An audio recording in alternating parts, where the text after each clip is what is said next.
le média qui va essayer dans ses productions de justifier la pratique de la rébellion ou la prise des armes, ce média va être fermé. Un patriote, tu prends une vidéo d'un militaire en mauvaise position et tu publies ça. Et tu dis, les soldats de Chilombo. Mais vous pensez vraiment que ça, on vous prend au sérieux? Un journaliste, déjà, vous faites un raccourci comme ça. Chilombo n'a pas de militaires. Vous allez voir les journalistes, certains, ils publient les informations de Nanga avec toute la certitude. Mais quand il s'agit d'une information du gouvernement, ils mettent ça au conditionnel. Ils travaillent pour qui? Est-ce que vous imaginez la gravité des choses? Donc, quand c'est le gouvernement qui publie une information, ils mettent le communiqué du gouvernement congolais au conditionnel.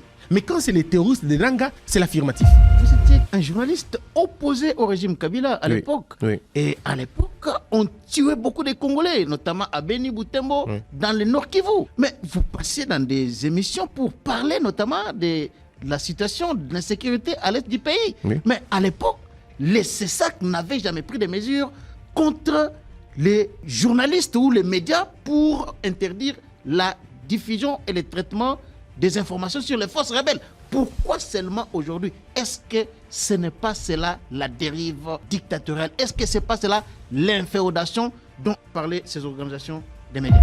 Mais à l'époque, et je peux vous assurer peut-être une chose, cher Charles-Quint, le Rwanda n'a jamais été adulé par une catégorie des Congolais comme à ce moment. À l'époque de Tshisekedi. C'est quand même inimaginable. Sous Kabila, tout le monde était d'accord que le Rwanda, c'était notre ennemi numéro 1. On n'essayait pas de le disculper. On peut ne pas être d'accord avec le pouvoir. On peut ne pas être d'accord avec les régimes en place. Mais il y a des limites qu'on ne franchit pas. Discutez avec les journalistes. Posez-leur la question s'ils ont déjà lu la loi du CESA. Vous allez comprendre. Vous allez vous rendre compte que plusieurs n'ont pas lu la loi. Mais bizarrement, ils ont l'intérêt de faire des débats sur une question qu'ils n'ont pas lu. Et pose la question à vos confrères. S'ils ont déjà lu même l'organisation de l'UNPC. S'ils ont même lu déjà. Lire seulement. Simplement, pas autre chose, juste lire. Est-ce que vous avez une certitude que les journalistes ne lisent pas, c'est ça? Non, il n'y a pas que les journalistes, mais le peuple congolais. Pas que les journalistes, mais le peuple congolais. Et ce problème, vous le trouvez même chez les politiciens congolais. Qu'est-ce que Tshisekedi n'est pas le directeur de la RVA? Tshisekedi n'est pas le DG de la DGM. Tshisekedi n'est pas le portier de l'aéroport. Mais il est quand même président de la République. Vous pensez vraiment qu'il doit suivre tous les mouvements des gens qui passent à l'aéroport? Non. Si je dois voyager et que j'arrive à l'aéroport et que le vol est annulé, donc je suis frustré, je prends les armes. Si j'arrive à l'aéroport et qu'on me refuse d'entrer dans une salle, je suis frustré, je prends les armes. Mais finalement, ça va être quoi? Pourquoi le cardinal est si sévère sur la mégestion, sur la corruption? Mais pourquoi il est tolérant face à la rébellion? C'est ça la plus grande question. En ce qui concerne les réseaux sociaux, je suis en train de m'organiser à rencontrer tous les TikTokers. Pour la plupart, ceux qui ont un compte d'abonnés ou de followers de 50 et 70 000 et un peu plus, nous pouvons dire à nos jeunes gens, à nos jeunes frères, à nos jeunes sœurs, que vous pouvez communiquer autrement et utilement au sujet de la nation dans le contexte actuel. Si on avait été sévère avec Laurent Nkunda, Nanga n'allait pas faire cette blague-là. Si Nanga a fait cette blague, parce qu'on a été très large avec Laurent Nkunda. Mais si nous sanctionnons sévèrement, il n'y aura plus de Nanga, ça va s'arrêter là. On dit de vous que vous êtes un instrument du président Tshisekedi. Et certains disent que vous êtes Madame Denise. Vous servez Tshisekedi au lieu de servir la République. Comment on va servir le président sans servir la République? Et comment on peut servir la République sans servir le président? Puisque c'est le président qui est le chef de la République maintenant. C'est lui le garant de toutes les institutions. Moi, je suis le chef d'une institution. Comment vous voulez me séparer de lui? Il est fils à maman de maman Denise, mais la première dame est la maman de tous les Congolais. Et entre nous soit dit, qui est ces Congolais qui refuseraient d'être fils de la première dame? Qui? Je ne sais pas si vous avez suivi Christian Mondoki récemment sur Top Congo, disait qu'il était opposé aujourd'hui au changement de la Constitution ou bien à la révision constitutionnelle parce que selon lui, ce genre de questions, ce sont des questions clivantes. Ça va encore diviser le pays. Alors moi, je me suis discipliné de ne pas répondre aux politiciens. Je réponds généralement aux scientifiques. Il n'y a pas de questions clivantes dans une société qui ne soient pas débattues. Toutes les questions clivantes doivent être discutées. Vous pensez que l'Amérique, pour abolir la peine de mort, ce n'était pas des questions clivantes à ce moment-là? C'était des questions clivantes. Mais ils ont mis la question sur la table, ils ont aboli la peine de mort. Vous pensez que pour que les femmes partent élire en France, ce n'était pas une question clivante à ce moment-là? Dans une république, il n'y a pas de tabou. Dans une république, il n'y a pas de questions qu'on exclut. Dans une république, on débat sur tout quand il faut débattre. Il faut changer radicalement la Constitution et pas seulement, il faut passer à une nouvelle république. Je crois qu'il est temps de passer à la 4e république. On n'a rien contre notre Constitution, mais nous estimons que la Constitution, elle était congénitalement problématique et elle ne pouvait que créer des problèmes que nous avons aujourd'hui. À mon avis, 2024, 2025 sont les dates favorables pour un changement de la Constitution ou pour une révision.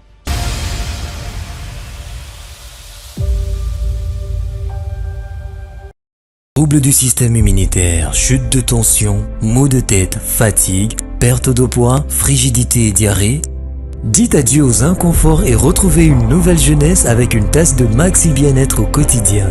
Une solution bio composée de plantes traditionnelles, 100% naturelle et reconnue pour sa vertu. Une formule adaptée pour hommes et femmes.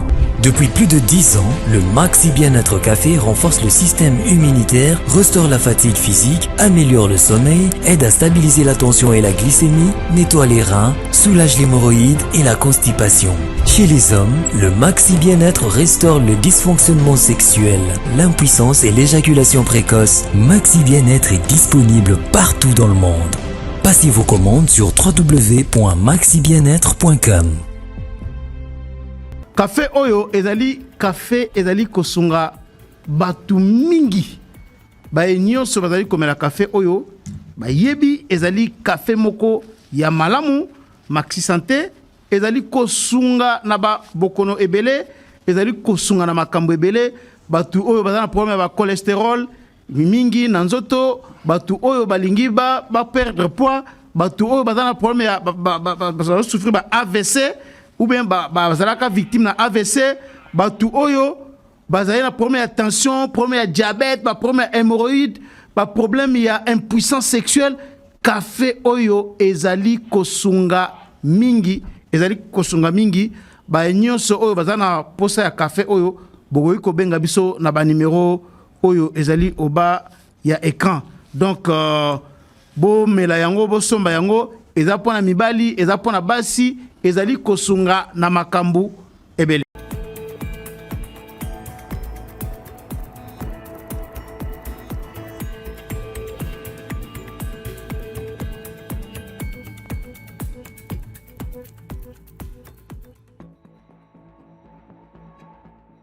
Merci beaucoup à vous tous qui êtes branchés en ce moment sur votre chaîne pour suivre ces magazines, le débat congolais. Aujourd'hui, nous allons, avec notre invité sur ce plateau, aborder un sujet qui fait polémique dans notre pays. Jusqu'où ira Bossembe? Voilà les thèmes de l'émission de ce jour. Lorsque vous attendez parler de Bossembe, il s'agit bien entendu du président du CESAC. Il est aussi promoteur de télévision. C'est avec vraiment plaisir que nous recevons sur ce plateau aujourd'hui Monsieur Christian Bossembe, président du CESAC. Monsieur Bossembe, bienvenue dans le débat congolais. Merci beaucoup, cher Charlequin. Merci, je témoigne ma considération pour ce que vous faites et beaucoup d'admiration et de respect. Donc voilà pourquoi je me suis dit, il faut que je vienne passer aussi comme tous les autres. En tout cas, merci beaucoup de nous avoir honorés en venant ici sur ce plateau. Alors, jusqu'où ira Bossembe? Voilà les thèmes de l'émission de ce jour. Mais un juriste à la tête du CESAC, pourquoi faire?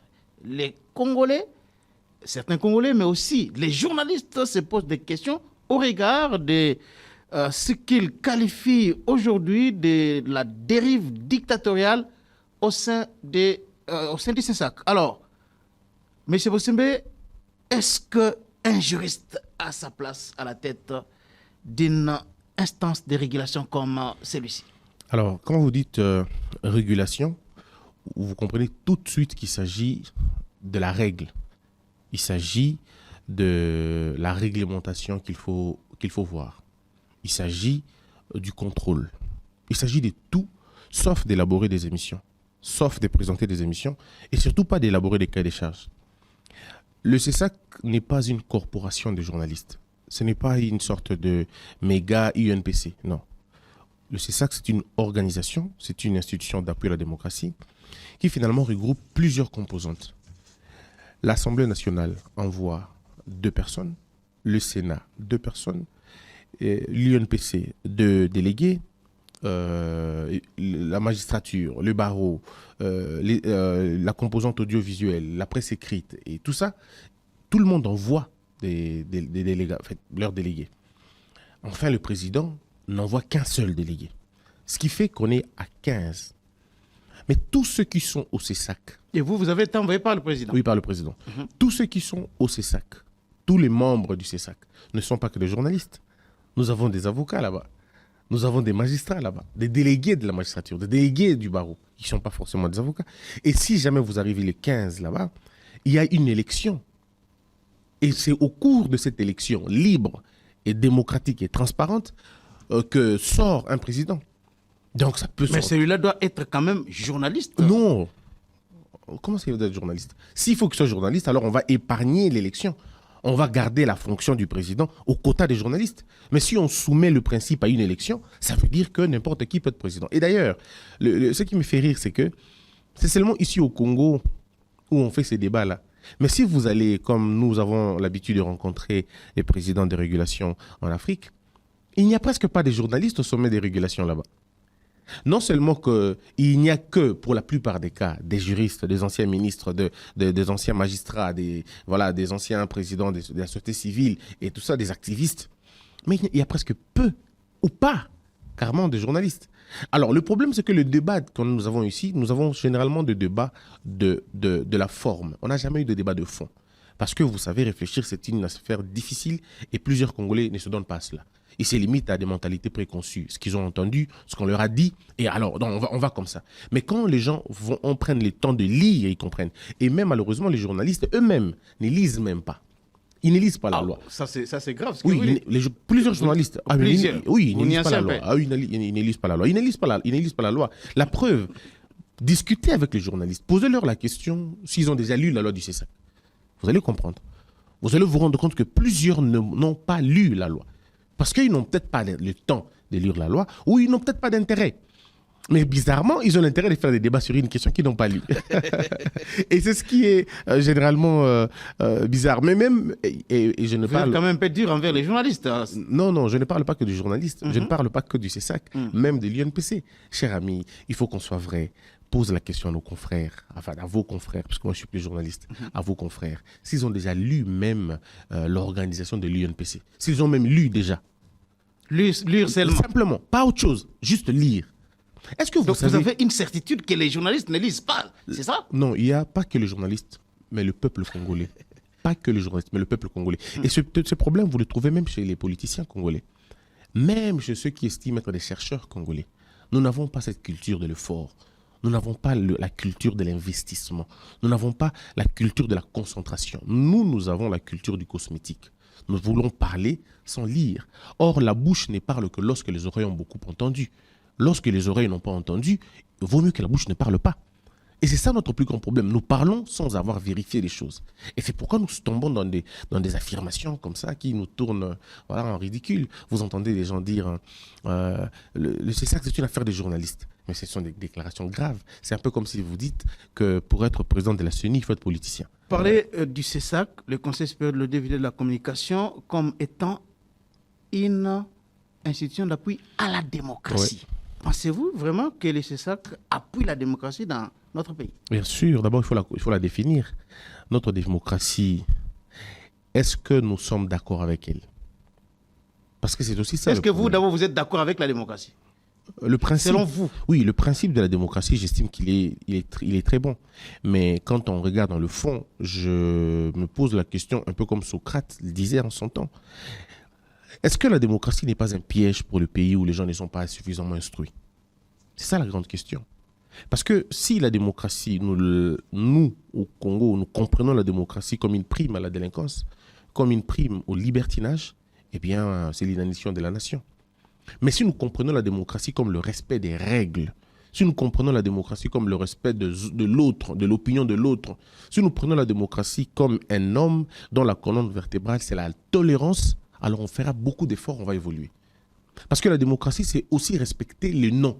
C'est aussi respecter la minorité. C'est aussi respecter le oui de la majorité, mais aussi encadrer les non de la minorité. Est-ce que nous avons développé notre intelligence dans cet angle-là? Où nous pensons que démocratie veut dire ouverture sans frontières. La démocratie, c'est un principe dont la pratique est locale.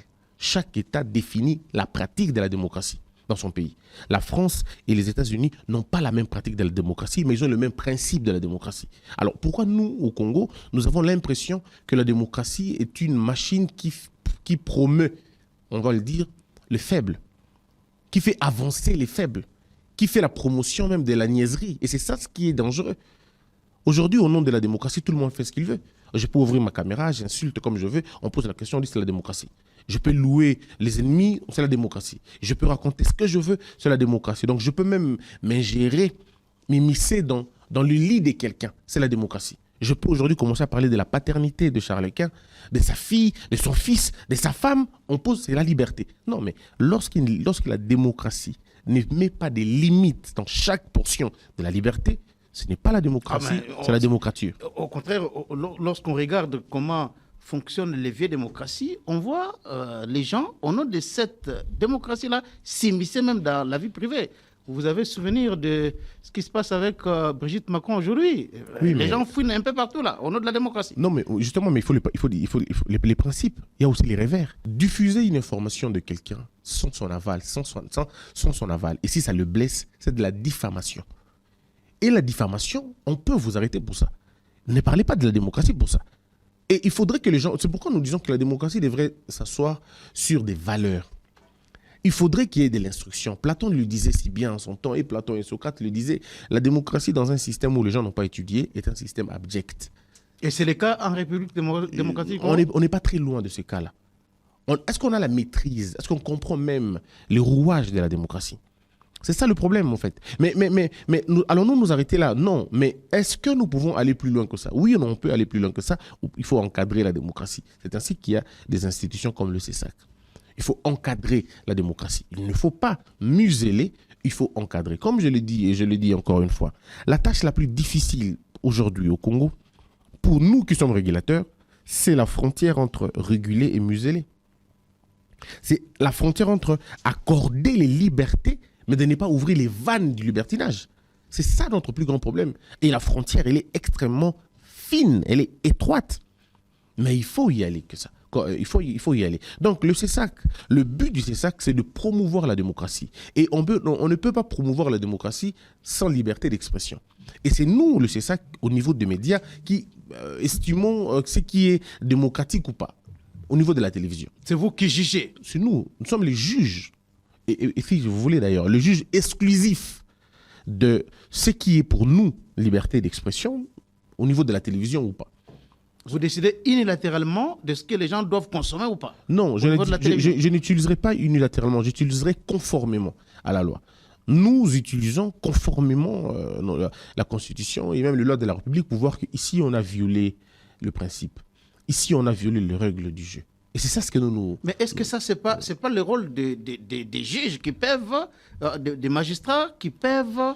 en ce moment-là, voir si la loi a été violée ou pas. Ça devient le rôle du CESAC. Mais ils vont s'appuyer sur nous, puisque c'est nous qui faisons finalement le rapport. S'il y a diffamation, oui. Les magistrats peuvent constater. S'il y a dénonciation calomnieuse, oui, là c'est les magistrats. Diffusée dans la presse, oui. Les magistrats constatent. Oui, bien Alors, comment le CESAC doit fourrer son nez là-bas? Bien sûr, parce que vous passez à la télévision. Tout ce qui passe à la télévision nous concerne, nous. Tout ce qui passe dans les médias nous concerne, nous. Bien évidemment, il y a de ces choses. Notamment les médias sociaux. Hein? Tous les médias. Tout ce qui est média. D'ailleurs, notre loi du CESAC va un peu plus loin. D'ailleurs, il parle de l'Internet dans son ensemble. Je comprends que c'était une ancienne loi depuis 2011. Il n'y avait vraiment pas encore évolution maintenant. Donc, c'est pour dire que le droit, l'arbre judiciaire, sinon vous voulez l'ordre judiciaire, contrôle ce qu'il peut contrôler selon sa juridiction, selon ses compétences, selon ses attributions. Mais nous, en ce qui nous concerne, les propos qui sortent de la ligne, de la loi, qui sortent du droit, qui sortent de principe, nous concernent. Je vous donne un petit exemple. Lorsque vous venez à la télévision, au nom je ne sais de quoi, mais vous faites la promotion du mal, par exemple. Le mal, il est beaucoup plus vaste comme concept. Mais prenons, vous faites par exemple l'apologie du crime. Mais le mal aussi, c'est un concept relatif. Hein? C'est vaste. C'est vaste, c'est relatif. Revenons sur les cas précis. Vous faites l'apologie du crime. Vous faites la promotion de fake news, de la désinformation, de la mésinformation, de la manipulation, du tribalisme, des propos qualifiés et considérés des propos injurieux, des chansons obscènes. Ça nous concerne. Aussitôt. Le parquet peut se saisir comme il peut, mais nous pouvons nous saisir aussi comme nous pouvons. La différence, c'est que le parquet peut vous arrêter, nous n'allons pas vous arrêter. Ce que nous allons faire, c'est de vous sanctionner administrativement. Et si jamais vous tergiverser ou vous allez au-delà de ce qu'on a dit, nous pouvons transférer votre dossier au parquet. Mais alors, parce que vous dites que vous contrôlez en fait tout ce qui est diffusé dans le média, notamment les médias sociaux, est-ce que le CESAC a une responsabilité aujourd'hui dans la dépravation des mœurs, dans l'immoralité que nous voyons chaque jour ici, notamment dans les médias sociaux? Notre devoir, il est celui-là. Nous sommes appelés à régler ce problème-là. Nous sommes appelés à mettre de l'ordre. Ce que vous dans ne ces faites pas, secteurs. parce que chaque jour ici, nous voyons, notamment dans les réseaux sociaux, des choses immondes. Oui, mais, mais c'est pourquoi je dis que les Congolais, nous devons nous-mêmes être, nous devons être un peu sérieux avec nous-mêmes. Il faudrait à un moment donné qu'on arrête de souffler le chaud et le froid en même temps.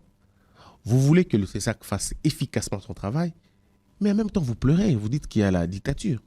Mais il n'y a pas d'omelette sans... On ne peut pas faire des omelettes sans casser les œufs. Le prix de l'ordre et la discipline, c'est ça en fait, généralement. Et nous voulons mettre de l'ordre dans ces secteurs-là. Et c'est vrai, je peux vous rassurer, on n'est pas découragé par rapport aux cris, par rapport au discours des gens, on n'est pas découragé par rapport à cela. On nous accuse de tout, hein, personnellement d'ailleurs. Mais ça c'est pas ce qui va nous arrêter. En ce qui concerne les réseaux sociaux, nous avons pris des mesures drastiques. Mais nous commençons d'abord par la sensibilisation. Je l'ai dit dans un des médias, je suis en train personnellement, en tant que président, pas le CESAC, mais d'abord l'institution, je suis en train de m'organiser à rencontrer tous les TikTokers. Pour la plupart, ceux qui ont des vues ou un compte d'abonnés ou des followers de à peu près 70 000 cas, nous allons nous organiser entre 50 et 70 000 et un peu plus. Nous allons nous rencontrer avec eux. Je vais leur offrir un dîner. Au cours de ce dîner, nous allons discuter pour trouver un moyen d'impliquer maintenant le CESAC afin d'organiser un atelier de à peu près 3 jours. Et au cours de cet atelier, nous allons discuter avec tous les TikTokers parce qu'ils sont, pour nous, ce sont des créateurs de contenu. Nous pouvons dire à nos jeunes gens, à nos jeunes frères, à nos jeunes sœurs que vous pouvez communiquer autrement et utilement au sujet de la nation dans le contexte actuel. Nous traversons une période extrêmement difficile. Nous voulons que le monde entier sache ce que nous vivons. Et pour ça, nous avons besoin de vous. Vous êtes jeunes, ne vous souciez pas que des réseaux sociaux. Souciez-vous de comment vous allez laisser ce pays à vos enfants, à vos frères, à vos sœurs, puisque le pays connaît un problème. Et c'est ça notre travail. Vous voyez la subtilité de ce travail et même la difficulté qu'il y a. Il faut les moyens, il faut tout ce qui va avec. La logistique possible, mais aussi l'intérêt de ces jeunes gens. Parce que quand vous avez une dame ou un monsieur qui compte 1 million d'abonnés, est-ce que vous voyez l'impact que ce Même monsieur... 2 millions. Il y en a même qui ont 2 millions. Oui. Mais cher Charles, est-ce que vous imaginez? Je vous donne une petite anecdote. Regardez, nous sommes en Côte d'Ivoire. Il y a comment il s'appelle, Alpha Blondy, qui revient des États-Unis, je pense.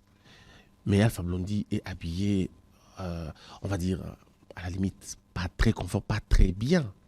Parce qu'il a un pantalon déchiré, il a des locks, il a un chapeau à travers, une chemise pratiquement déboutonnée. Bref, le style des musiciens.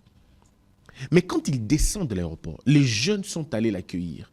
Et ce qui a frappé le président ivoirien en ce moment-là, c'est que les jeunes gens qui étaient venus rencontrer...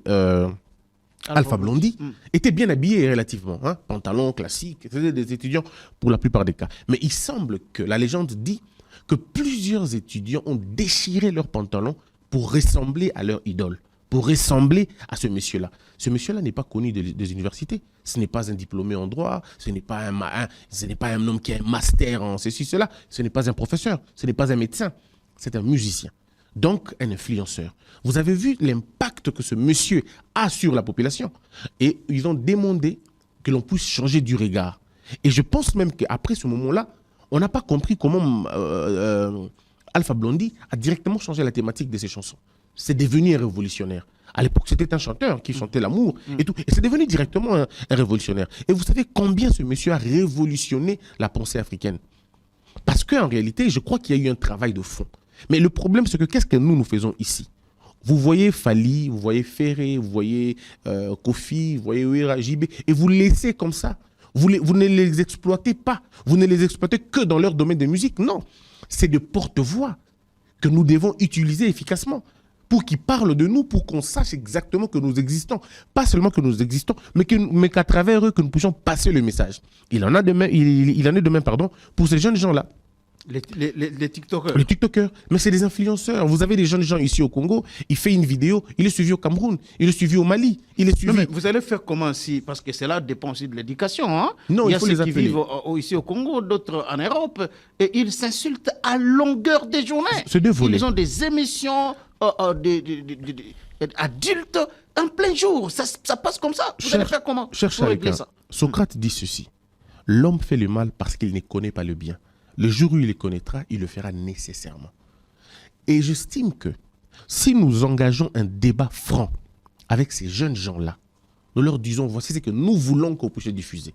Et même si vous voulez parler de la vie des gens, il y a une manière de parler de la vie des gens. En France, c'est ce qu'on fait tout le temps. Aux États-Unis, on parle de la vie privée des gens. Mais pourquoi ça ne heurte pas à ce point? Parce qu'il y a une toute petite déontologie. Même quand il faut parler de la vie des gens, il y a une petite partie déontologique que l'on doit apprendre à ces jeunes gens. Ils doivent comprendre la responsabilité de la parole et les conséquences de chaque affirmation.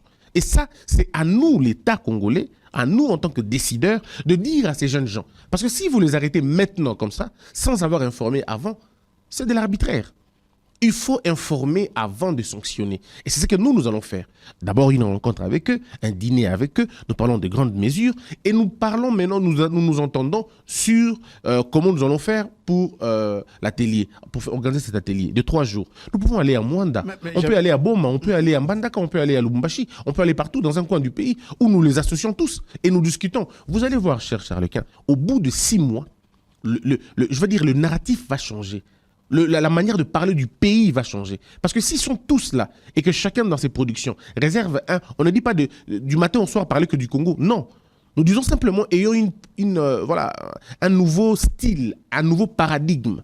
Vous comprenez? Et vous allez voir qu'au bout de 6 mois, les choses peuvent véritablement changer. Mais pour ça, il faut des moyens. On ne va pas s'arrêter qu'avec les TikTokers. Mais vous avez des journalistes culturels aussi.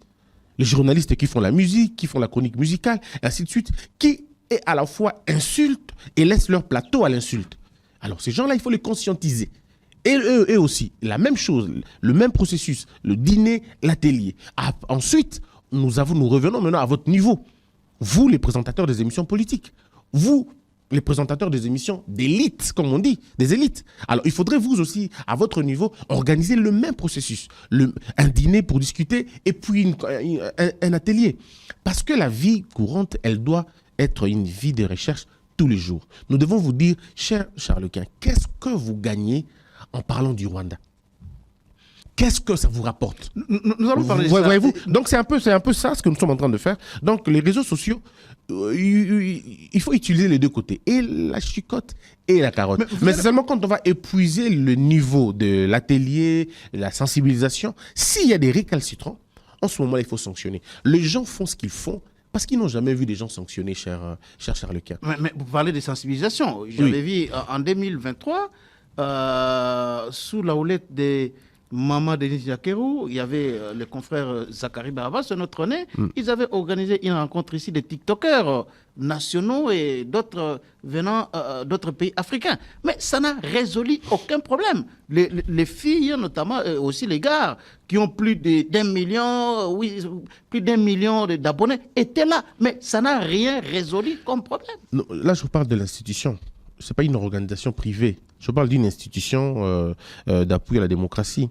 Et je vous parle en plus d'un officiel, c'est pas la même chose. Donc, et puis les objectifs ne sont pas les mêmes. Je connais pas les objectifs de ce qu'a organisé Monsieur Bamba. C'était aussi pour sensibiliser. Oui, je vous avais vu, vous étiez aussi là. Oui, ces jours-là. Oui, j'étais invité. J'étais invité. Maintenant, ce que nous allons faire va aller au-delà de cela. Ce que nous voulons faire, c'est que on ne se limite pas à la sensibilisation.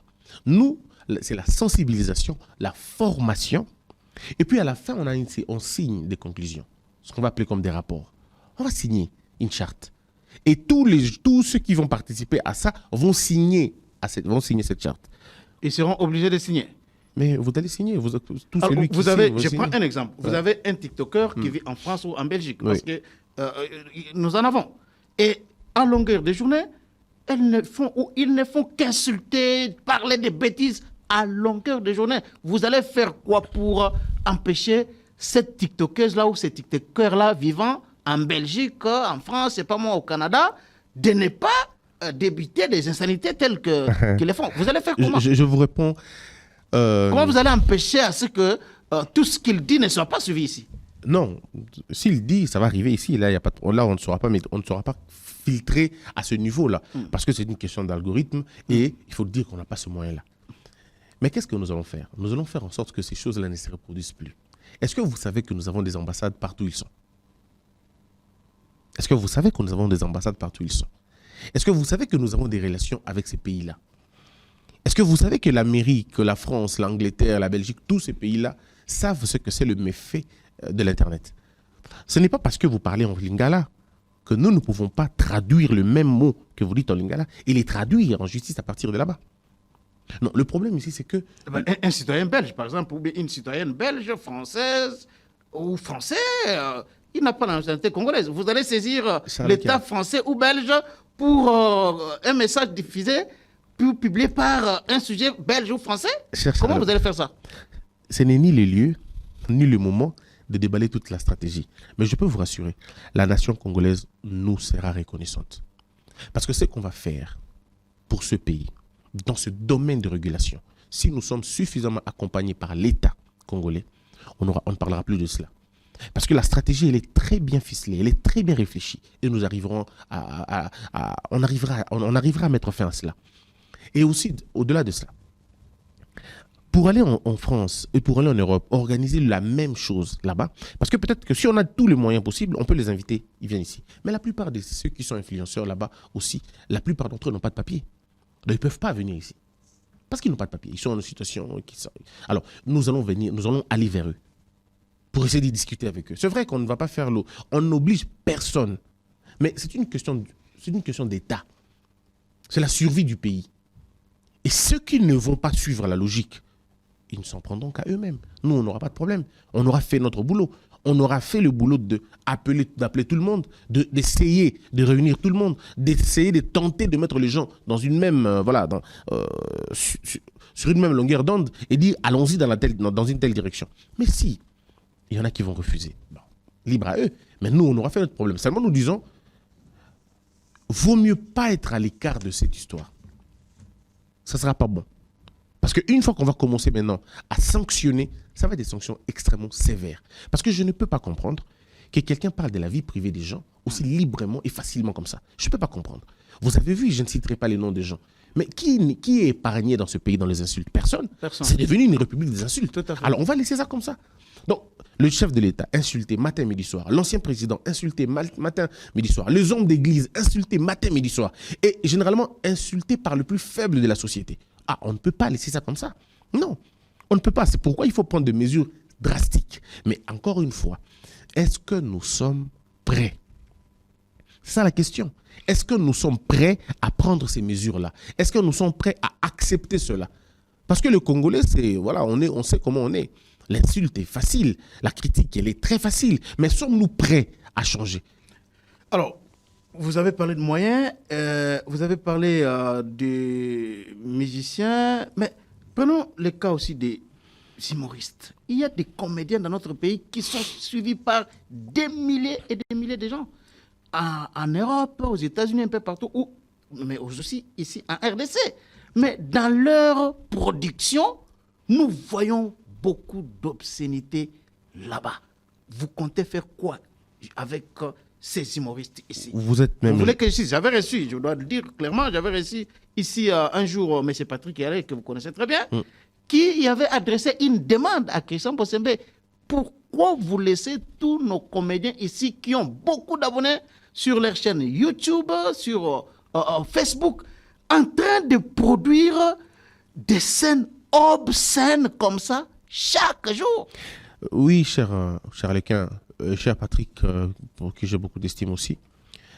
Mais justement, c'est ça notre travail. Et nous allons aller dans ce sens-là. Et même les humoristes. Je me suis arrêté à vous parler que des chroniqueurs, des influenceurs, ainsi de suite. Mais je ne vous ai pas parlé des musiciens et des humoristes aussi. Tenez, cher Lequin, comment vous imaginez que l'on se moque à la télévision des malformations des personnes?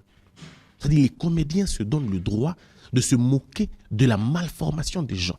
Ils prennent des personnes avec des malformations et ils les présentent à la télévision pour se moquer de ça. Mais c'est extrêmement grave. Aux États-Unis, vous ne voyez pas ça. En France, vous ne voyez pas ça. C'est des infractions, mais qui sont sérieusement réprimées. Mais chez nous, on blague avec. On se joue des albinos, on se joue des infirmes. Mais finalement, il n'y a plus de tabou dans ce pays. Donc, il n'y a plus de limites, comme on peut dire. Et ce n'est pas au nom de... L'humour ne doit pas être une autoroute de la bêtise ou de la stigmatisation. Vous connaissez l'artiste Dieudonné en France, qui a été tout simplement interdit de prester, simplement parce qu'il avait inséré dans ses comédies, dans ses humours, dans ses productions scéniques, un contenu nocif à la consommation. Mais ce que nous vivons tous les jours, c'est grave. J'ai vu moi-même personnellement m'envoyer, nous sommes en train de travailler sur le dossier, où dans une scène de théâtre, c'était pratiquement la célébration de l'homosexualité. Mais qu'est-ce que c'est que ça? Est-ce que nous allons laisser ça comme ça?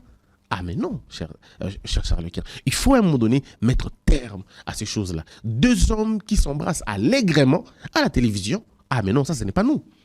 Deux femmes qui mais ce n'est pas nous. On peut dire ce que l'on veut, mais ce n'est pas nous. On ne dit Même pas... si ça se fait au nom de la démocratie. Non, non. Il faut que la liberté. Il faut que votre démocratie soit encadrée par vos lois. Et notre démocratie à nous, elle n'est pas sui generis. Notre démocratie à nous est encadrée par la loi. Notre démocratie offre la possibilité de n'appliquer que ce que dit la loi. Et si la loi ne le dit pas, on ne le fait pas. Donc, vous avez des comédiens, vous avez des comédiennes qui sont connus dans ce pays que dans l'insulte et dans l'insolence. Alors, est-ce qu'on peut laisser des gens comme ça continuer? Quel est le modèle que nous avons? Mais ce qui est aussi bizarre, cher Charles Quint, ce qui est bizarre, c'est ce que le professeur Bouchab parle. Il parle de l'hypocrisie constitutionnelle. Moi, je dirais l'hypocrisie collective. Nous accusons une chose la journée, nous aimons la même chose la nuit. Le même tard que nous accusons, ce sont les mêmes comédiens que vous adulez. Ce sont les mêmes comédiens que vous invitez dans vos mariages, dans vos fêtes. Et ils viennent reproduire les mêmes bêtises que vous décriez. Alors, on ne peut pas souffler le chaud et le froid en même temps. Il faudrait qu'il y ait d'abord une sanction sociale. Il faudrait que le peuple sanctionne d'abord lui-même ces personnes-là, en ne les écoutant pas, en ne les suivant pas. Il y a aussi la sanction sociale. Mais nous, c'est une inversion des valeurs caractérisées. Ce qui faisait honte hier ne fait plus honte aujourd'hui. Donc, nous, on sait que hier, quand tu étais un homme qui, avait des tendances, il y avait une sorte de, je ne veux pas dire, mais une sanction. La personne était obligée de se conformer. Mais depuis un certain temps, c'est devenu même des stars maintenant. Alors, donc, il faut mettre terme à cela. Mais il n'y a pas que ça. Il n'y a pas que les comédiens, mais il y a aussi les musiciens. Leurs productions scéniques, leurs chansons qu'ils diffusent. Sur TikTok, vous allez... Mais attendez, j'ai vu une chanson il n'y a pas longtemps. Nous travaillons sur ça aussi.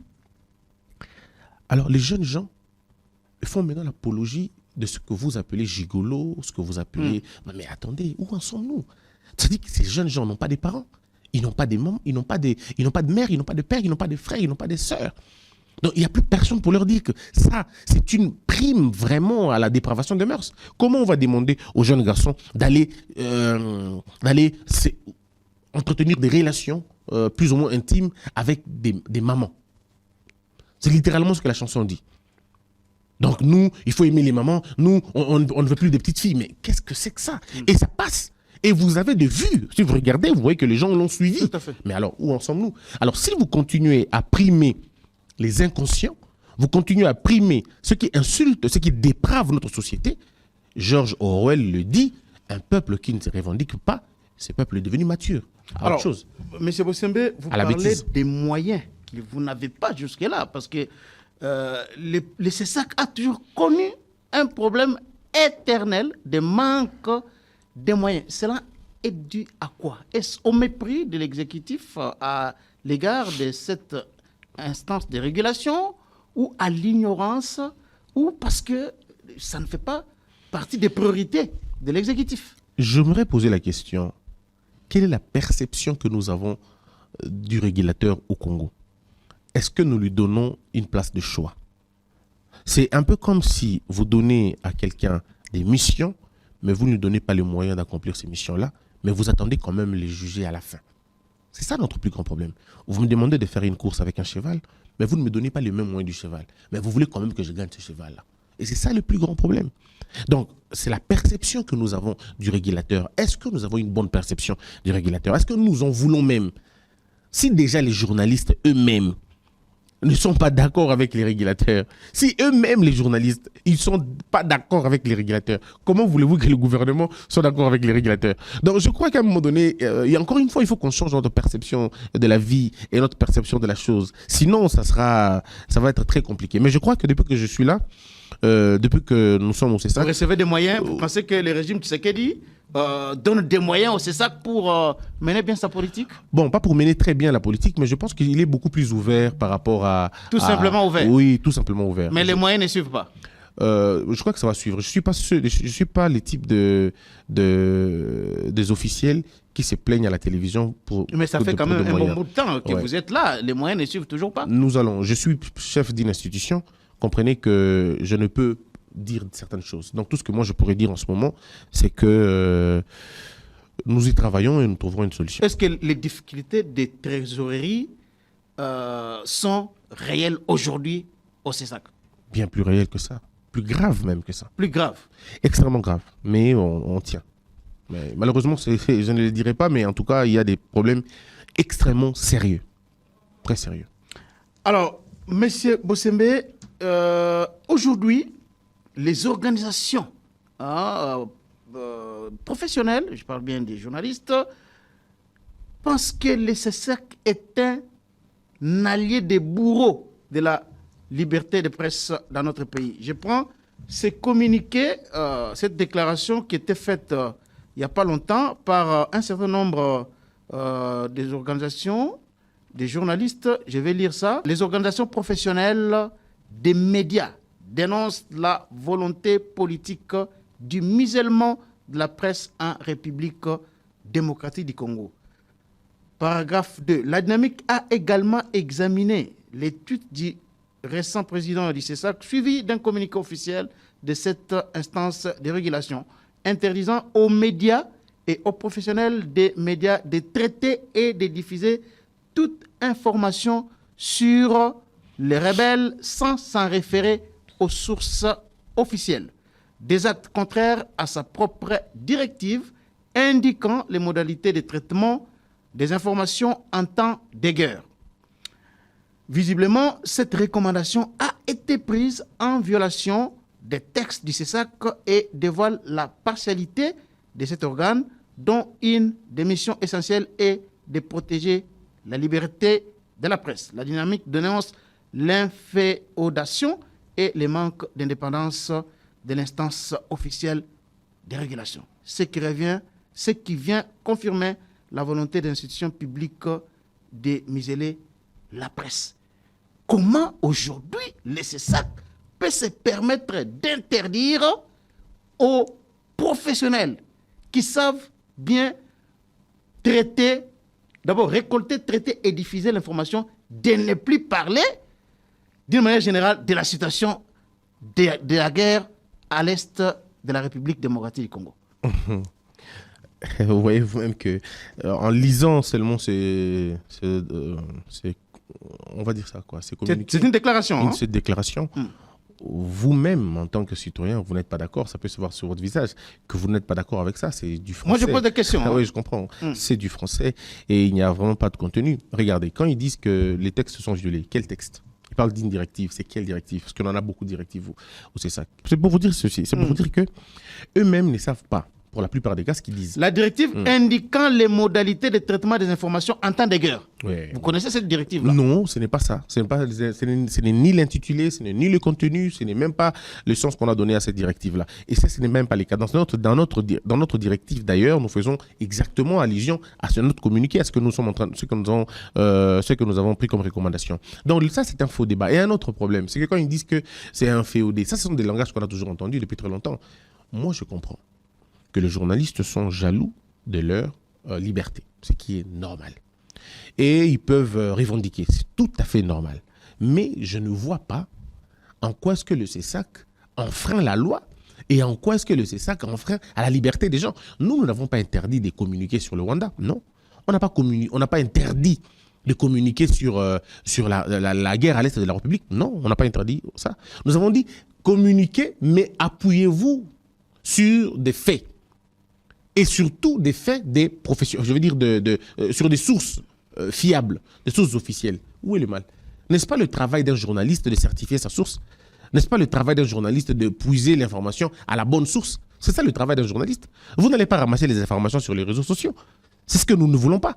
Nous disons que le journaliste doit faire son travail de façon professionnelle. Vous voulez communiquer sur le Rwanda, communiquer sur la guerre à l'est de la République, allez-y. Mais informez-vous avant d'alléguer des choses. Regardez, cher Charles-Quint, en France, lorsqu'ils veulent parler de la Russie ou de la guerre israélo-palestinienne et tout ça, mais ils font appel à qui? Aux experts. Ils font appel aux experts.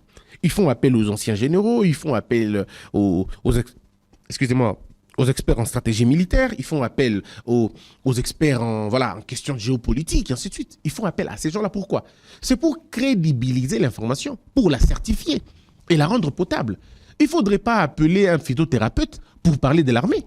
Vous n'allez pas vous appuyer sur les déclarations d'un politicien pour parler de ce qui se passe à l'est de la République. Et ça, c'est quand même inconcevable. Et ce n'est pas aux journalistes chevronnés que j'ai vu là-bas. Oui, il y a beaucoup de journalistes. Il y a beaucoup de journalistes ici, oui, mais c'est quand même... voilà, donc je ne voudrais pas aller plus loin que ça. Donc, à un moment donné, il faut qu'on sache ce que l'on veut. Ce que nous venons de faire là, au Congo, la décision que je viens de prendre là, elle est prise partout dans le monde, dans les mêmes conditions. Et je mets quiconque à défi. Partout dans le monde. Vous allez en France, vous allez voir que même les journalistes français ont des restrictions pendant une période. Les journalistes ukrainiens ont des restrictions par rapport à une certaine période. Même si vous allez en Russie, ils ont une éthique, une ligne à suivre pendant une période. Et pourquoi on ne les fera pas chez nous? Donc, parce que les gens pensent que le Congo, c'est vraiment, donc c'est une kermesse ouverte où les gens peuvent dire ce qu'ils veulent. Non, ce n'est pas parce que vous êtes journaliste que vous pouvez tout dire, tout faire comme vous le voulez. Non. Non, ça ne peut pas passer. Si ça passait avant, maintenant, ça ne passera pas. Parce que nous sommes, je répète, on est agressés. Donc, nous n'avons aucun intérêt d'écouter le son rwandais. On n'a aucun intérêt. Mais quel est l'intérêt? D'écouter ce qui se passe au Rwanda. Quel est l'intérêt? D'apprendre comment l'ennemi se prépare là-bas pour prendre des précautions ici. Mais qui prendra les précautions? C'est l'armée, ce n'est pas le peuple. C'est l'armée qui prend des précautions. Mais de quoi on est en train de parler? Pourquoi vous ne demandez pas? Les gens ne peuvent pas informer, notamment l'armée ou tous les restes du peuple, sur ce qui se passe là-bas, afin que le peuple se prépare, même l'armée puisse se préparer. Dans vos informations, basez-vous sur des personnes qui ont qualité de cela. C'est tout ce qu'on demande. Charles-Quint, la preuve, elle est là. Vous vouliez parler du CESAC aujourd'hui. Vous aurez pu appeler un monsieur de la rue. Vous aurez pu appeler un journaliste pour en parler. Pourquoi vous avez fait appel à moi? Parce que vous estimez que j'ai la matière. Pas seulement la matière, mais j'ai la qualité de parler du CESAC. Alors pourquoi vous n'allez pas le faire avec l'armée? Quand on veut parler de la santé publique... C'est la grande muette, l'armée. Hein? Mais justement, mais attendez, mais vous avez qui d'autre à en parler? Je vous donne un exemple. Lorsque vous voulez parler de la santé publique, vous faites appel à un médecin. Quand vous voulez parler de l'architecture, vous faites appel aux architectes. Mais pourquoi quand vous voulez parler de l'armée, vous appelez les phytothérapeutes? Pourquoi quand vous voulez parler de l'armée, vous appelez des maçons? Non, si vous voulez parler de l'armée, faites appel aux militaires. Faites appel aux experts militaires. Faites appel aux militaires à la retraite. Faites appel aux spécialistes en stratégie militaire, en stratégie géopolitique, en stratégie de guerre. Et il y en a comme ça. Nous avons au Congo le Centre supérieur militaire. Nous avons au Congo Chase. On a au Congo l'école de guerre. On a au Congo la cellule de communication de l'armée. Mais il y a toute cette panoplie de personnes. Faites appel à eux. Pourquoi nous voulons la facilité? Pourquoi on veut la facilité? Pourquoi nous voulons nous appuyer sur les réseaux sociaux? Moi, je suis écœuré de voir des journalistes congolais. Ça, je peux le dire, certains. Et je suis écœuré. Si Kagame tous, il publie. Kagame reçoit Bill Clinton, il publie. Donc, il publie systématiquement et de façon systémique tout le mouvement du Rwanda. Mais pourquoi? Dites-nous seulement, vous travaillez pour qui? On va comprendre. Alors donc, nous estimons qu'il faudrait mettre terme à ces choses-là. Nous avons encouragé les journalistes à aller fouiller l'information. Nous avons demandé à ceux qui présentent les émissions de débat, si vous avez une émission de débat, vous voulez parler de l'Est parce que vous êtes patriote, on veut bien, mais faites appel à des experts dans votre plateau. On ne vous interdit pas de le faire. Ici, vous pouvez dire, je vais parler aujourd'hui du Rwanda, tout ça. Mais faites appel à un militaire, faites appel à un expert, faites appel à quelqu'un qui s'y connaît dans la matière. Lui, il viendra sécuriser le plateau. On ne laissera pas les propos graves être dits par des gens émotionnés. Qu'est-ce qu'on a Vous avez des gens qui disent le Congo maintenant n'a que 14 armes. Nous venons d'acquérir 2 hélicoptères. Ça se trouve maintenant à Kichanga. Est-ce qu'on est sérieux? Dans quel pays dans le monde vous entendez des choses comme ça? Dans quel pays? Nous, l'Amérique est pratiquement partout. Mais est-ce que vous avez déjà suivi des émissions en Amérique ou je sais pas moi où on est en train de parler de la situation des bases militaires? Ou une base militaire américaine. Vous avez déjà entendu ça? Quel est ce journaliste américain? Avec autant d'armes, de telle sorte, non, mais tout ça. Sérieux. Et si jamais les journalistes américains parlent de leur armée, ils en parlent toujours positivement. Alors que vous et moi, nous savons que l'Amérique a perdu plus de guerres qu'elle en a gagné. Mais pourquoi ils vendent une image tout autre? Parce qu'ils veulent garder dans leur image, dans l'imaginaire collectif mondial, que c'est une grande puissance. Ce n'est pas comme nous. Qu'est-ce que un patriote, tu prends une vidéo d'un militaire en mauvaise position et tu publies ça. Et tu dis les soldats de Chilombo. Mais vous pensez vraiment que ça, on vous prend au sérieux? Un journaliste, déjà, vous faites un raccourci comme ça? Chilombo n'a pas des militaires. C'est le Congo qui a des militaires. Et lui, le président, il est qui? Il est le commandant suprême des forces armées. C'est tout. Mais non, comment on fait ces rapprochements? Et ce qui nous a plus offusqué, c'est que lorsque ils doivent communiquer sur le rebelle, moi je ne dis pas les rebelles, les terroristes des Nanga. Les terroristes des Ça, c'est Nanga. les termes du président Tshisekedi. Hein? Oui, ce sont les terroristes. Les terroristes Vous empruntez les termes du président Tshisekedi. Oui, Là. mais c'est ça les termes qu'il faut. Mais quand le commandant suprême dit que ce sont les terroristes, qui suis-je pour ne pas abonder dans le même sens? Puisque c'est lui qui a toutes les informations en temps réel de ces choses-là. Les terroristes de Nanga et les autres. Vous allez voir les journalistes, certains, ils publient les informations de Nanga avec toute la certitude. Mais quand il s'agit d'une information du gouvernement, ils mettent ça au conditionnel. Ils travaillent pour qui?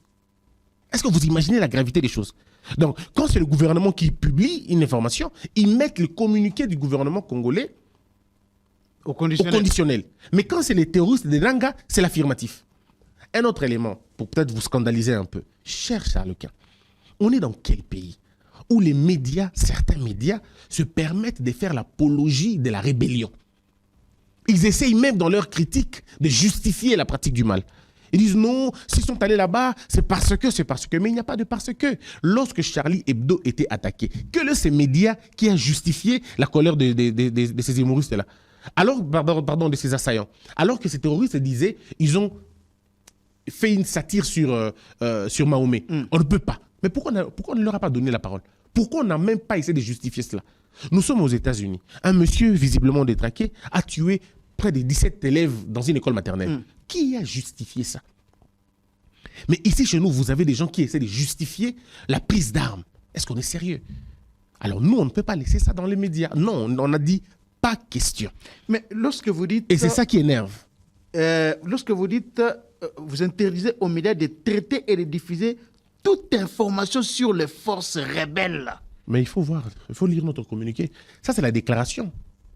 Ça, c'est la déclaration qui déforme tous les propos. On n'a pas interdit de traiter. Non, non, pas du tout. Nous avons demandé, comme je l'ai dit, l'esprit de notre communiqué, de notre recommandation, c'est d'encourager les journalistes à s'appuyer sur des sources officielles. C'est tout.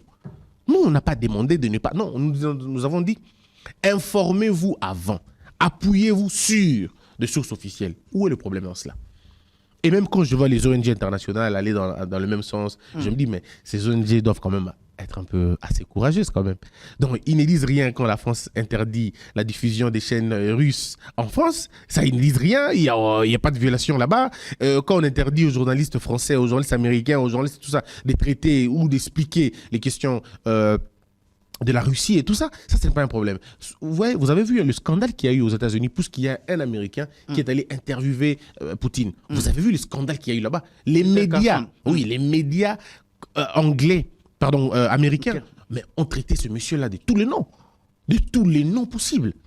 Jusqu'à ce qu'on va nous sortir une version pour améliorer les choses, pour dire non, c'était un espion qu'on a envoyé là-bas pour qu'il s'essaye de voir. Parce qu'ils ne veulent pas, en réalité, qu'il y ait une certaine défaite. Et nous, on ne peut pas. La guerre de demain sera dans le média. Et il faut faire attention pour protéger nos médias. Nous avons dit, le média qui va essayer, dans ses productions, de justifier la pratique de la rébellion, ou la prise des armes, ce média va être fermé.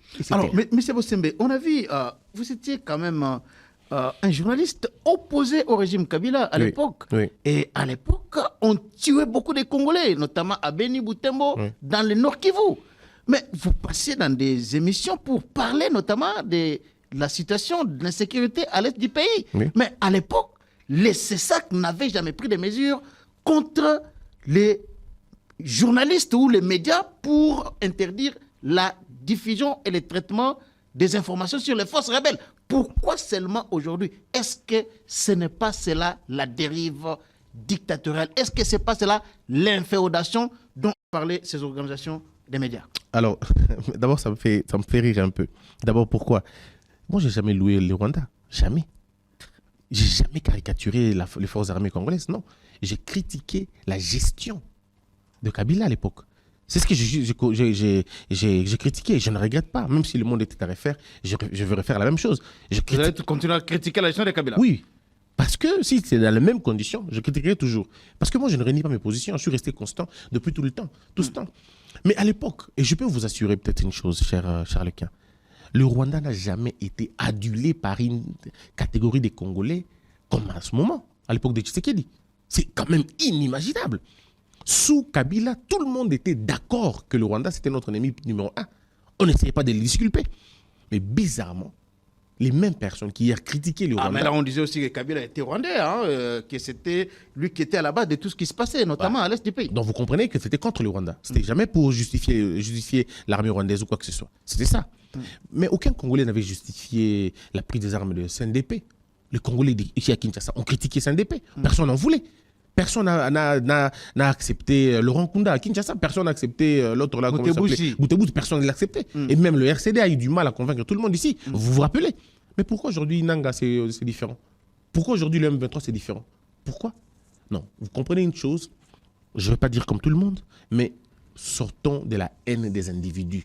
Restons sur le pays. La question du pays nous intéresse tous.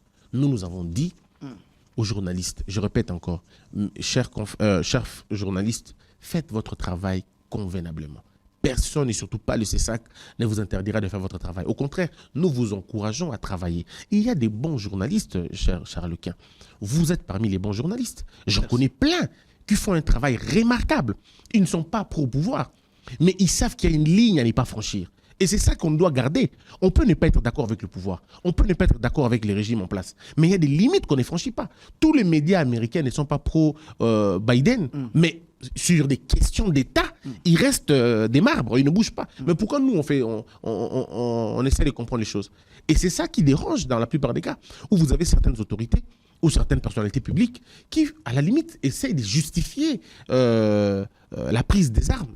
Mais c'est très grave, parce que si on ne comprend pas, cher Charles-Quint, si nous continuons dans cette allure, ce qui va se passer demain, c'est que ce pays ne sera plus le pays. On n'aura plus ce pays comme on l'a maintenant. Si nous devons recourir aux armes à chaque fois pour exprimer nos mécontentements, rassurez-vous que puisqu'on ne résoudra jamais la question de mécontentement de tout le monde, c'est qu'on n'aura jamais de paix au Congo. Il faudrait que nous arrivions d'abord nous-mêmes à exclure la possibilité de la prise des armes dans notre manière d'agir. Tant qu'on n'aura pas exclu cette possibilité-là, il y aura toujours des problèmes à l'est de la République. Aujourd'hui, c'est Nanga, demain, ça sera peut-être quelqu'un d'autre. C'est comme ça. Parce que quand il y a ces gens-là, ils font ça parce qu'ils savent qu'à un moment donné, on va les appeler, on va discuter et on va faire le gâteau comme le cardinal avait dit. Ils vont partager les gâteaux. Et c'est ce qui est très grave si on a la conception du pays comme un gâteau. Donc, tout le monde demandera toujours sa part du gâteau. Et ce qui va se faire, c'est que quand Nanga sera là, il y aura toujours cette poche. Parce que les M23, nous connaissons l'histoire. Nous connaissons l'histoire. On connaît d'où ça, l'AFDEL, la suite, on connaît.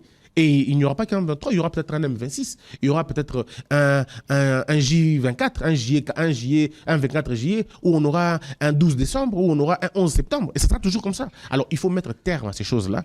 Et nous, en ce qui concerne la régulation, nous avons dit sur le média, pas des choses comme ça. Alors, M. Christian Bossembe, vous avez cité le nom ici du cardinal Ambongo, qui avait parlé des frustrations qui seraient à la base des décisions que prennent certains Congolais de rejoindre notamment les groupes armés, la FC de Nanga et beaucoup d'autres groupes armés. Aujourd'hui, après avoir fait ces déclarations-là, Cardinal Ambongo a été empêché à l'aéroport international de Ndili d'accéder au salon VIP alors qu'il se rendait à Rome.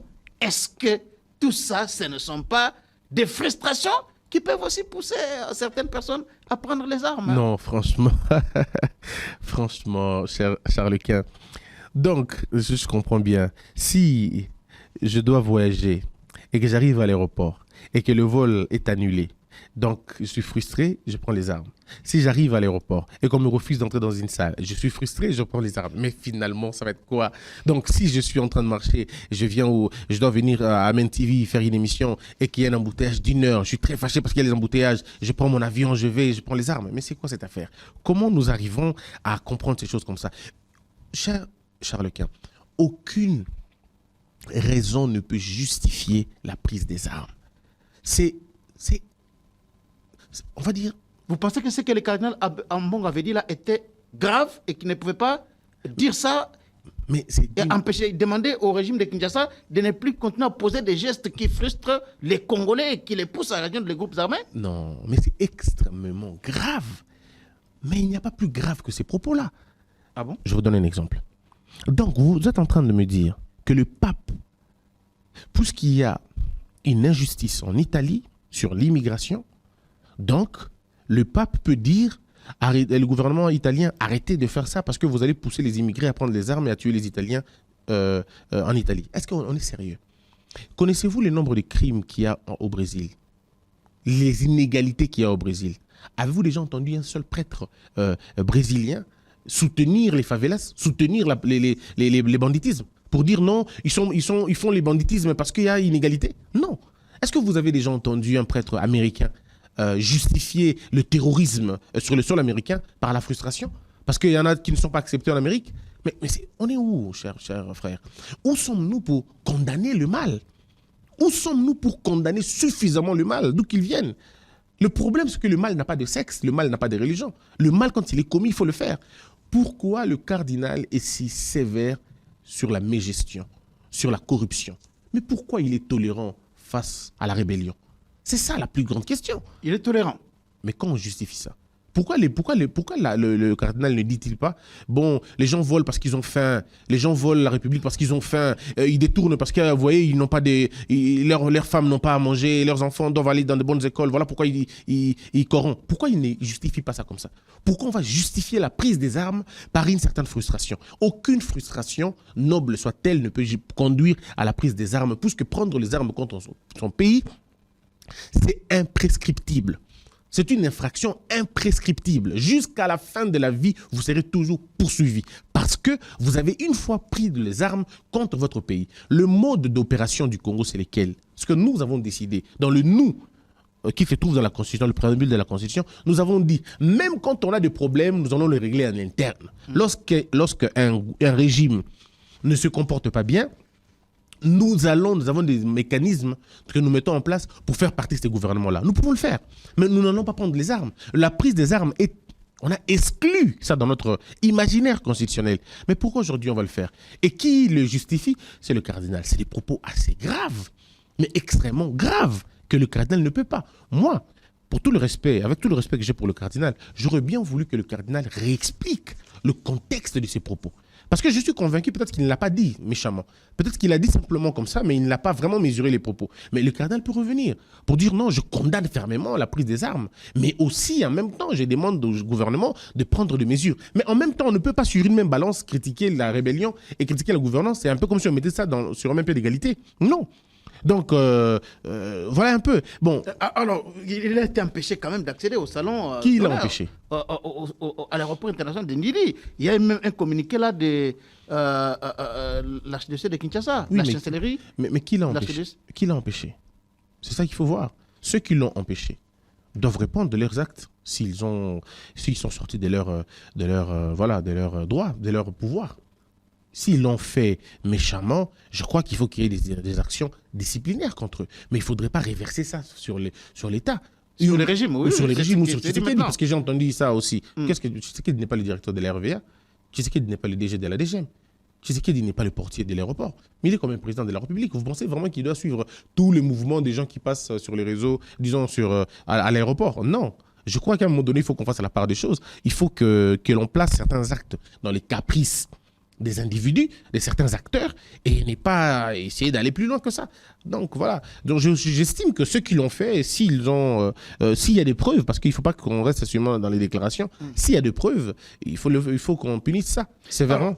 Alors, parce que vous êtes aussi juriste, à cause de beaucoup de trahisons au sein de l'armée et beaucoup d'autres choses, il y a même des Congolais qui proposent à ce que l'État congolais puisse déchoir de leur nationalité tous ces Congolais-là qui prennent les armes contre la République, qu'on ravisse même leurs biens qu'ils ont, notamment ici, dans notre pays. Êtes-vous d'accord avec tous ceux qui pensent de cette façon-là? Bon, c'est vrai qu'en tant que régulateur, il ne m'appartient pas de commenter ces questions. Mais en tant que juriste, Voilà. en tant que chercheur, j'estime qu'il faut avoir des mesures dissuasives. Des mesures qui vont extrêmement dissuader les autres à ne pas emprunter le même chemin. Vous savez, quand il y a 50 oiseaux sur un arbre et que vous abattez un seul, il n'y aura plus un autre. Il n'y aura aucun autre oiseau. Tous les oiseaux partiront. Parce qu'ils vont voir que l'autre est tombé, on ne peut pas rester ici. Ce qui a fait que certaines nations se développent, c'est la rigueur et la discipline. Et surtout l'intransigeance quand il s'agit d'appliquer la loi. Ils appliquent la loi sans faille et sans faiblesse. Mais maintenant, si nous voulons aller dans ce sens-là, il faut prendre des mesures drastiques pour décourager ceux qui penseront qu'une toute petite frustration suffit pour prendre les armes. Il faut les décourager. Et on les décourage par la qualité de la sanction.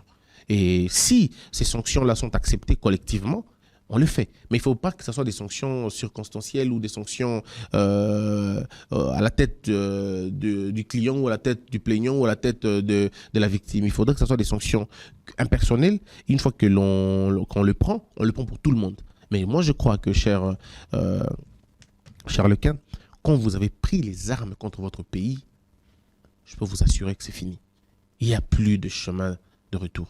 C'est un chemin de non-retour.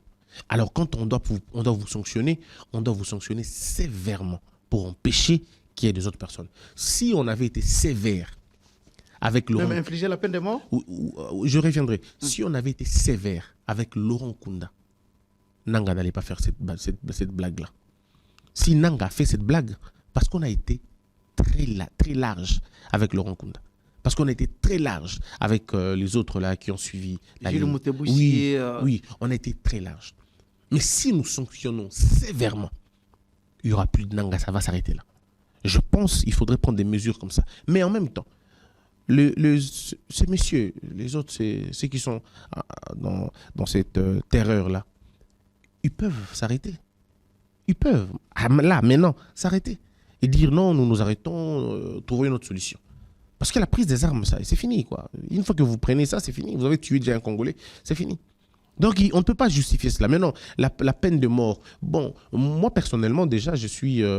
c'est vrai que je fais ma thèse sur le droit constitutionnel maintenant. Je suis un rétentionniste depuis très longtemps. Ah bon? Oui, moi, je suis un rétentionniste. Même quand on discutait à l'université, tout ça, j'ai toujours été rétentionniste parce que j'ai toujours estimé que c'était quand même hasardeux et même irresponsable pour notre pays de bannir la peine de mort. C'était très irresponsable de la part du gouvernement de le faire. Mais c'était une prime à la délinquance, justement. Il ne fallait pas. Si les grandes nations comme les États-Unis n'ont pas aboli complètement la peine de mort, avec un système judiciaire aussi rigoureux qu'à l'Amérique, il ne bannit pas la peine de mort. Et c'est vous, avec votre système délétère, que vous allez bannir la peine de mort. Avec une justice malade, Non. appliquer la peine Non, de mais- mort, ça c'est tuer même des innocents. Hein? Non. Qu'est-ce qu'un innocent a à voir avec la rébellion? Si un innocent, les innocents ne sont pas dans la rébellion. Ceux qui sont dans la rébellion ne sont pas des innocents, c'est des complices. Ils sont là, dedans, parce qu'ils savent ce qu'ils font. Il ne faudrait pas essayer de justifier cela. Et puis, la justice malade. Oui, mais toutes les justices du monde ont des couacs. Les erreurs judiciaires se commettent partout. Partout, même en Islande. Le pays considéré comme le sanctuaire de la justice, il y a des erreurs judiciaires. Pourquoi aux États-Unis, on peut condamner quelqu'un à mort en 2010 et on va l'appliquer en 2020? Pourquoi? Parce qu'on veut prendre dans tout, pendant ces 10 ans-là, on veut se rassurer qu'on n'a pas commis une faute. On veut se rassurer, c'est comme ça. Dans l'imaginaire, les gens, ils pensent qu'on dit « vous êtes condamné à mort au lundi et on vous pend mardi ». Non, on prend tout un temps. Ça peut prendre 5 ans, ça peut prendre 10 ans. Parce que l'État doit se rassurer, l'administration judiciaire doit se rassurer que dans la pratique de la condamnation ou dans l'exécution du jugement, il n'y a pas eu de faute. Donc il faudrait que les gens comprennent que ce n'est pas du tuc au tac. La peine de mort, ce n'est pas du tuc au tac. Alors, Samba Sembe, je peux quand même vous poser une question qui a fait polémique dans notre pays. Ici, on a vu récemment la DEMIAP présenter un conseil des Nanga et ces derniers avaient cité le nom d'un certain nombre de personnalités comme étant des soutiens militaires de l'AFC des Nanga. Et parmi ces personnalités-là, il y avait le nom de Joseph Kabila, John Numbi, mais aussi de Olengankoy et beaucoup d'autres. Et on a vu Olengankoy hier à Kinshasa en train de se promener avec ses chiens dans les rues de Kinshasa. Et depuis qu'on a rendu public le nom de ces personnalités-là, rien ne se passe. Pensez-vous que ça a été une erreur de la part des DEMIAP de parler des gens alors que jusque-là, ces gens-là sont en liberté? Et même si les faits qui étaient portés contre eux, les accusations sont extrêmement graves. Je vous donne un cas. Parce que les gens, au Congo, c'est ça le problème. Les gens veulent tout connaître. Et même quand ils ne les maîtrisent pas, ils font des déclarations. Ce n'est pas parce que vous avez été cité dans une affaire judiciaire qu'on doit vous arrêter tout de suite. Non. Non, pas du tout. La constitution congolaise prévoit que la liberté est un principe et l'arrestation est une exception. Ça veut dire pour qu'on mette la main sur vous et qu'on vous prive de votre liberté, il faut qu'on se rende compte que non seulement que les indices de culpabilité sont sérieusement établis, il faut que votre identité soit douteuse et que votre fuite soit envisageable. Si ces éléments-là ne sont pas réunis, on ne mettra pas la main sur vous. Mais vous allez sortir par où? Pour sortir de ce pays, on doit savoir par où vous sortez. Mais la frontière est là, les frontières sont là, pardon. Donc vous ne partirez pas, on sait. Vous pouvez traîner à Kinshasa, circuler à Kinshasa, mais vous êtes sur le viseur de la justice. Et c'est ça, ça peut se faire pendant 5 ans, 6 ans, 7 ans. Il n'y a pas de problème pour ça. Donc les gens disent des choses qu'ils ne maîtrisent pas. Ça, c'est de 1. De 2, prenons aux États-Unis. Vous êtes cultivé, vous savez que Puff Daddy est sur le viseur de la justice. Mais il circule. Ils circulent encore aux États-Unis, il n'y a pas de problème pour ça. Parce qu'ils savent le moment où ils vont mettre la main sur vous, ils savent. Ils sont encore dans la collecte des éléments. On a dit qu'il serait au Cap Vert, hein, selon les informations qu'on a. Non, il est aux États-Unis. Donc c'est pour dire tout simplement qu'il faut à un moment donné que l'on développe cette conscience, cette capacité-là de, quand on n'a pas l'information, on demande. Quand on ne connaît pas une chose, on demande. Donc je répète, ce n'est pas parce qu'on a cité votre nom dans une affaire que vous êtes directement quelqu'un que l'on doit arrêter. Non. Mais comment arrêter quelqu'un en janvier? Parce que Eric Kouba a été arrêté en janvier. Il avait déjà cité le nom de Joseph Kabila, mais on a laissé Kabila sortir du pays. Et on vient nous dire, vous avez suivi Augustin Kabouya, qui disait que Kabila est derrière les M23. Est-ce que ce ne sont pas des déclarations qui peuvent fragiliser encore plus la cohésion nationale? Encore une fois, lorsque votre fuite n'est pas à craindre, on peut vous laisser voyager, rentrer, faire ce que vous voulez. Là, la fuite n'est pas à craindre. Donc, il n'y a pas de problème. Et ce n'est pas parce qu'on a cité votre nom que ça fait de vous d'office quelqu'un que l'on peut arrêter à tout moment. Non. Et puis, on parle de qui? On parle de l'ancien président de la République. Non, donc, ce n'est pas un vulgaire monsieur. Non, c'est quelqu'un qui a... c'est quelqu'un... C'est quand même quelqu'un d'important dans ce pays. Donc, on ne mettra pas la main sur lui comme on mettait la main sur quelqu'un d'autre. Non. Donc, ça veut dire que de ce côté-là, moi, je ne vois pas le problème de la DEMIAP. Je pense qu'ils ont des instruments que nous n'avons pas et qu'ils ont de l'expérience que nous n'avons pas et qu'ils ont leur propre critérium d'arrestation ou de ça. Ils savent ce qu'ils font. Mais après, les discours politiques, moi, je ne les gère pas. Et c'est une fois que ça passe dans le média que je les gère. Et je pense que pour le secrétaire général de l'UDPS, il est l'auteur de ses propos, il sait de quoi il parle, mais je ne vois pas en quoi ça va déranger la cohésion nationale, parce que pour que ça dérange la cohésion nationale, il faut que ça touche une tribu, une ethnie, une plateforme, un groupe d'individus, mais pas quand ça touche un seul individu. Alors, M. Christian Bossimbe, avant dernière question, on dit de vous que vous êtes un instrument du président Tshisekedi, et certains disent que vous êtes le fils à maman, moi maman Denise.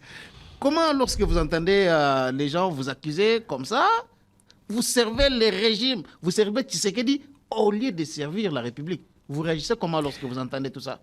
Mais comment, c'est quand même contradictoire. Comment on va servir le président sans servir la République? Et comment on peut servir la République sans servir le président? Puisque c'est le président qui est le chef de la République maintenant. C'est lui le garant de toutes les institutions.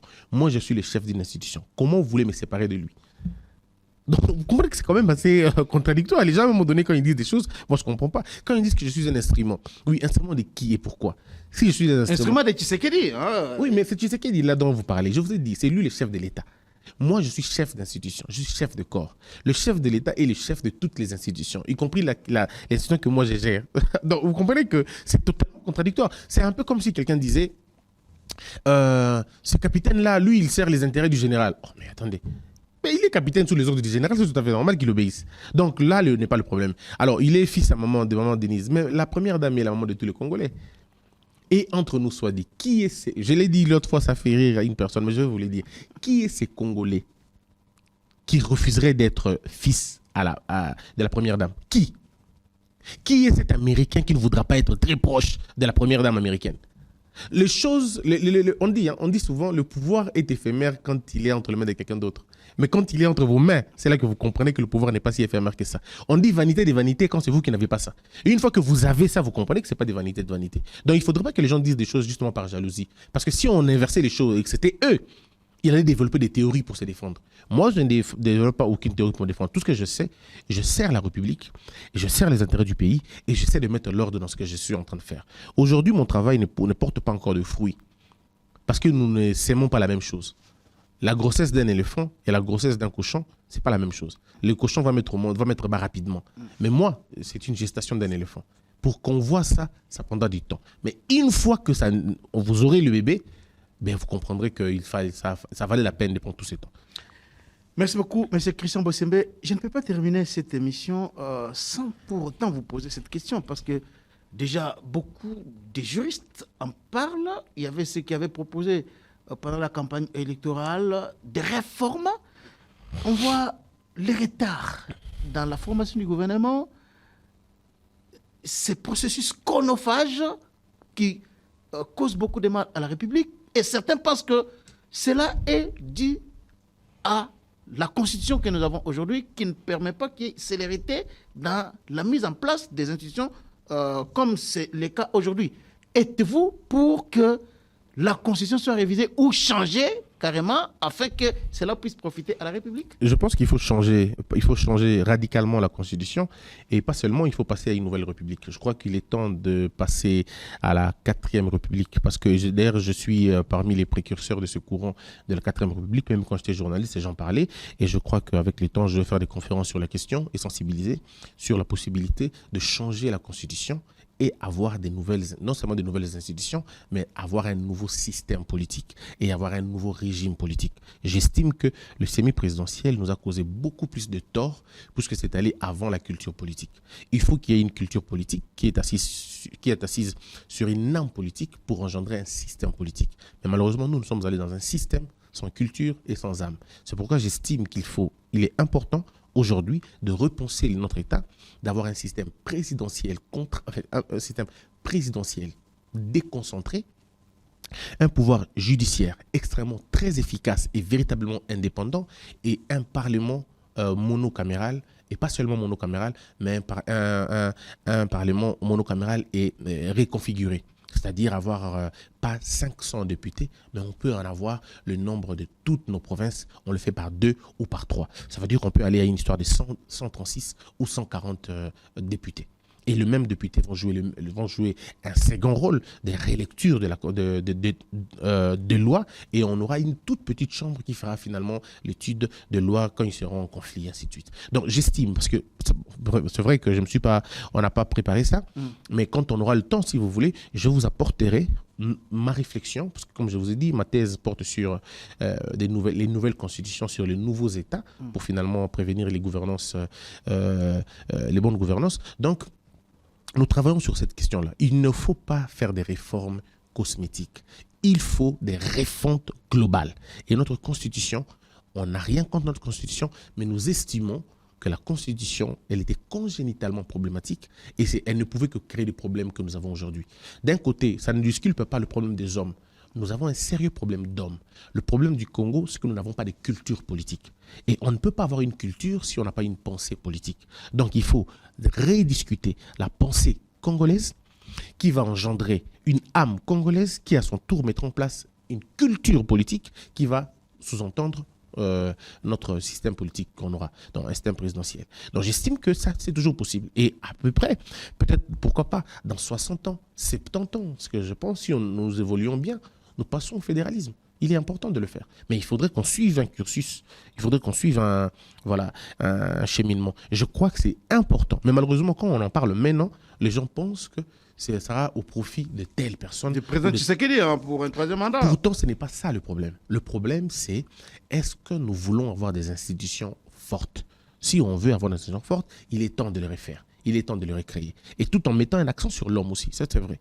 Parce que peu importe les institutions que vous changerez, si l'homme n'a pas un changement de mentalité, que ce soit constitutionnel, spirituel, mental et tout, ça ne marchera pas. Donc il faut à la fois changer et l'homme et le principe constitutionnel. Donc je crois que nous arriverons à le faire, ça sera une très bonne chose. Vous avez suivi, je ne sais pas si vous avez suivi Christian Mondoku récemment sur Top Congo, disait qu'il était opposé aujourd'hui au changement de la Constitution ou bien à la révision constitutionnelle parce que selon lui, ces genres de questions, ce sont des questions clivantes. Ça va encore diviser le pays dans ces contextes où il faut renforcer la cohésion nationale. Et ce n'est pas un bon moment. Et il avait ajouté que notre constitution actuelle, la constitution du 18 février 2006, n'est pas encore bien appliquée. Donc c'est inutile aujourd'hui déjà de penser à la révision de la constitution ou bien au changement de celle-ci. Alors moi je me suis discipliné de ne pas répondre aux politiciens, je réponds généralement aux scientifiques et quand on fait des réflexions scientifiques, mais quand on fait des réflexions avec un carcan politique, c'est toujours comme ça, on sort du débat et ça ce n'est pas avantageux. Il n'y a pas de questions clivantes dans une société qui ne soient pas débattues. Toutes les questions clivantes doivent être discutées. Vous pensez que l'Amérique, pour abolir la peine de mort, ce n'était pas des questions clivantes à ce moment-là? C'était des questions clivantes. Mais ils ont mis la question sur la table, ils ont aboli la peine de mort. Vous pensez que pour que les femmes partent élire en France, ce n'était pas une question clivante à ce moment-là? C'est une question clivante, mais ils ont pris les taureaux par les cornes, ils l'ont discuté. Aujourd'hui, avec l'immigration en France, ce n'est pas une question clivante, c'est une question clivante. Mais pourquoi ils en discutent? Dans une république, il n'y a pas de tabou. Dans une république, il n'y a pas de questions qu'on exclut.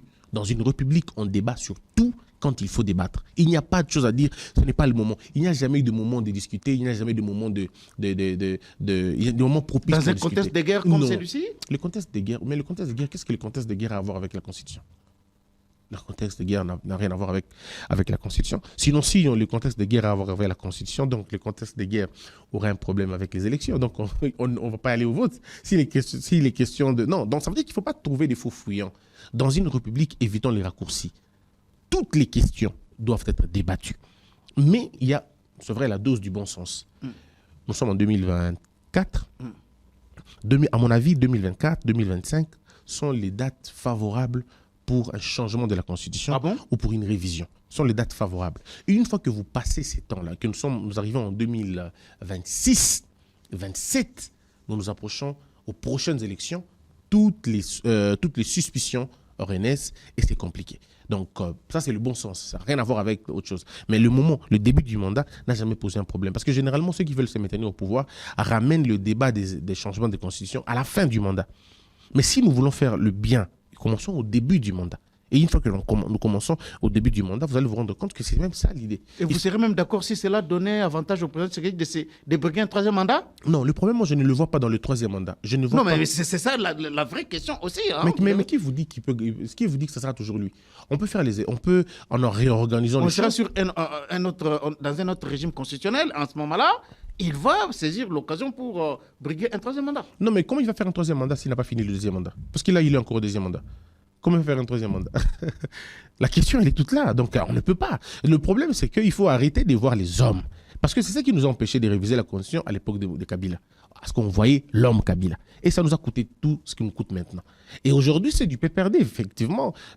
Ils jouent le même jeu. Ils disent non. Nous, quand vous avez demandé de réviser, là, vous n'avez pas voulu. Donc, on ne révise pas aussi, on attend. Mais si on fait ça, ça prendra tout le temps possible. Donc, il faudrait à un moment donné qu'on dise ça s'arrête là. Changeons s'il faut changer. Mais puis après, ce n'est qu'un débat.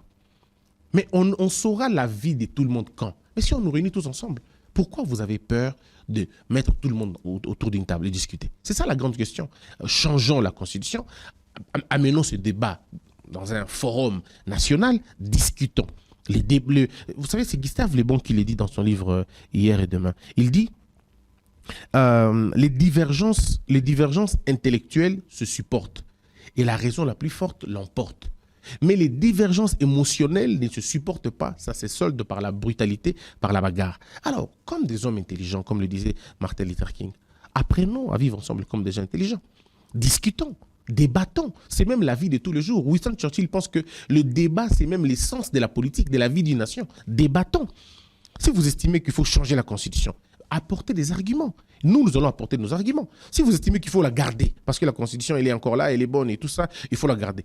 Amenez les arguments, discutons. La raison la plus forte va l'emporter. Mais si nous commençons avec des débats, avec des préjugés, en disant non, c'est elle qui sera là, alors c'est fini, on n'aura jamais ces débats-là. Jamais, jamais on aura finalement ces débats. Donc il faut qu'il y ait du courage pour qu'on le fasse. Parce que le plus important, je vais terminer par là, cher Charles-Quint, c'est est-ce qu'il n'est pas temps de construire une mémoire collective. Notre mémoire collective, elle est saturée par la haine, la division, les clivages, la mésentente. Dans notre banque de souvenirs de la République, nous n'avons pas des moments mémorables où nous pouvons nous réunir nous tous. Nous sommes divisés sur tous les points. Même la couleur du drapeau nous divise. Ce n'est pas possible. Il faudrait à un moment donné qu'on se mette ensemble autour d'une table, que l'on construise la mémoire collective. Et c'est notre mémoire collective qui fera que nous puissions nous aussi prétendre à présenter à la face du monde notre propre génocide. Le plus important de toute l'histoire du monde. Notre génocide. Oui. Notre génocide est le plus important de toute l'histoire de l'humanité. Mais on n'arrivera pas à parler de ça si nous ne sommes pas d'accord, si nous ne construisons pas une mémoire collective.